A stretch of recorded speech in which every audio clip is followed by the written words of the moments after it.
नमस्कार दर्शकों, स्वागत है आप सभी का हमारे YouTube चैनल बैकुंठ गंगा में। महाशिवरात्रि व्रत की प्रामाणिक और पौराणिक कथा। पूर्व काल में चित्रभानु नामक एक शिकारी था। जानवरों की हत्या करके वह अपने परिवार को पालता था।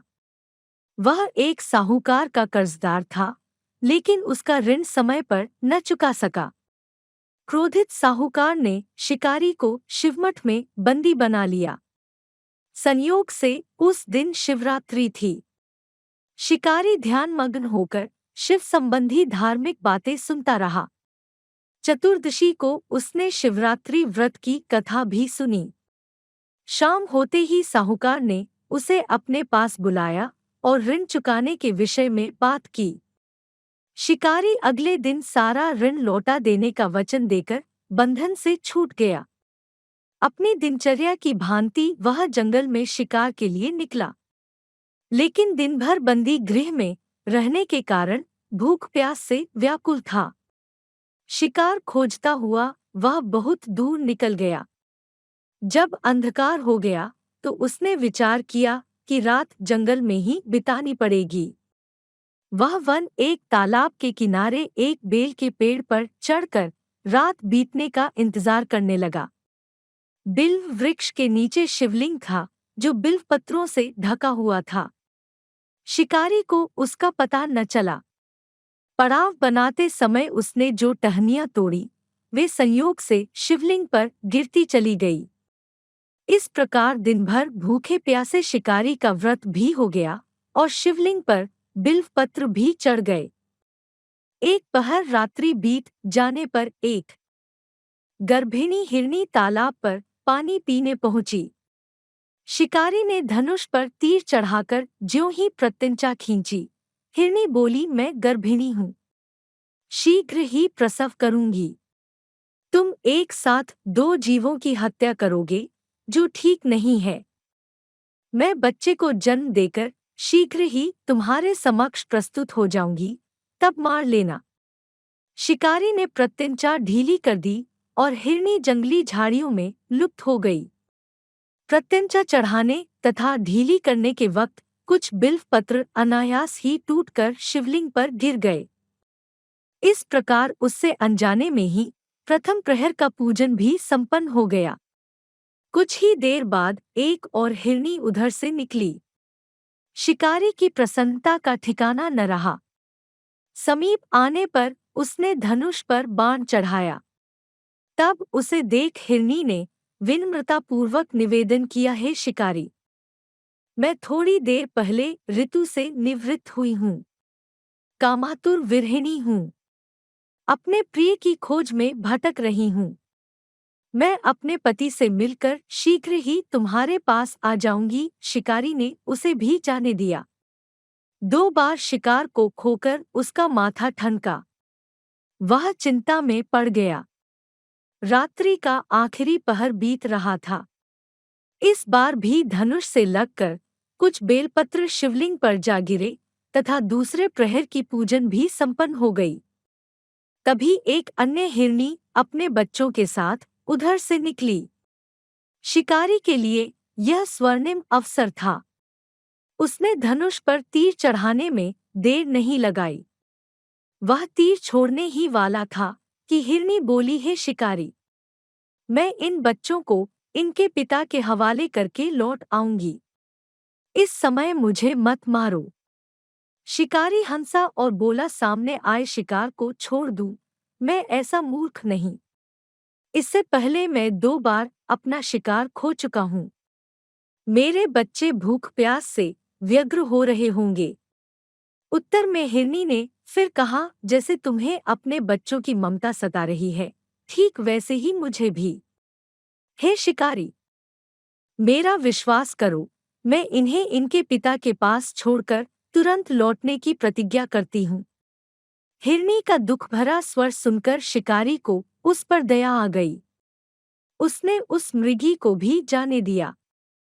शिकार के अभाव में तथा भूख प्यास से व्याकुल शिकारी अनजाने में ही बेलवृक्ष पर बैठा बेलपत्र तोड़ तोड़कर नीचे फेंकता जा रहा था। पौ फटने को हुई तो एक हष्टपुष्ट मृग उसी रास्ते पर आया। शिकारी ने सोच लिया कि इसका शिकार वह अवश्य करेगा।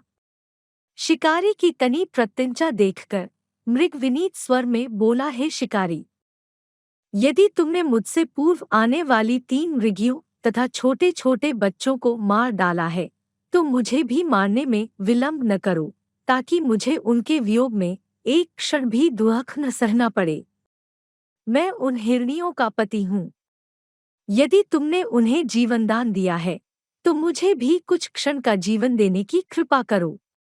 मैं उनसे मिलकर तुम्हारे समक्ष उपस्थित हो जाऊंगा।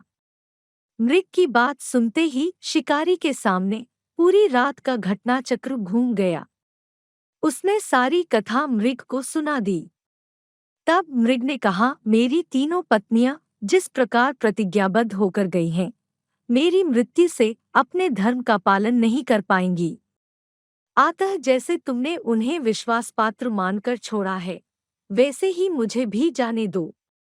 मैं उन सबके साथ तुम्हारे सामने शीघ्र ही उपस्थित होता हूँ। शिकारी ने उसे भी जाने दिया। इस प्रकार प्रातः हो आई। उपवास, रात्रि जागरण तथा शिवलिंग पर बेलपत्र चढ़ने से अनजाने में ही पर शिवरात्रि की पूजा पूर्ण हो गई।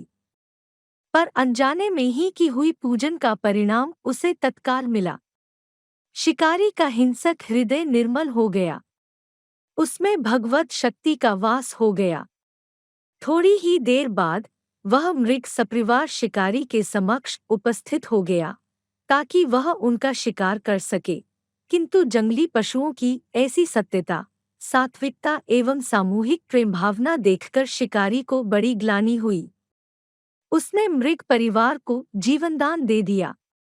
अनजाने में शिवरात्रि के व्रत का पालन करने पर भी शिकारी को मोक्ष की प्राप्ति हुई। जब मृत्यु काल में यमदूत उसके जीव को ले जाने आए तो शिवगणों ने उन्हें वापस भेज दिया तथा शिकारी को शिवलोक ले गए। शिवजी की कृपा से ही अपने इस जन्म में राजा चित्रभानु अपने पिछले जन्म को याद रख पाए तथा महाशिवरात्रि के महत्व को जानकर उसका अगले जन्म में भी पालन कर पाए। शिव कथा का यह है संदेश। शिकारी की कथानुसार महादेव तो अनजाने में किए गए व्रत का भी फल दे देते हैं, पर वास्तव में महादेव शिकारी की दया भाव से प्रसन्न हुए। अपने परिवार के कष्ट का ध्यान होते हुए भी शिकारी ने मृग परिवार को जाने दिया। यह करुणा ही वस्तुतः उस शिकारी को उन पंडित एवं पुजारियों से उत्कृष्ट बना देती है, जो कि सिर्फ रात्रि जागरण, उपवास एवं दूध, दही, बेलपत्र आदि द्वारा शिव को प्रसन्न कर लेना चाहते हैं।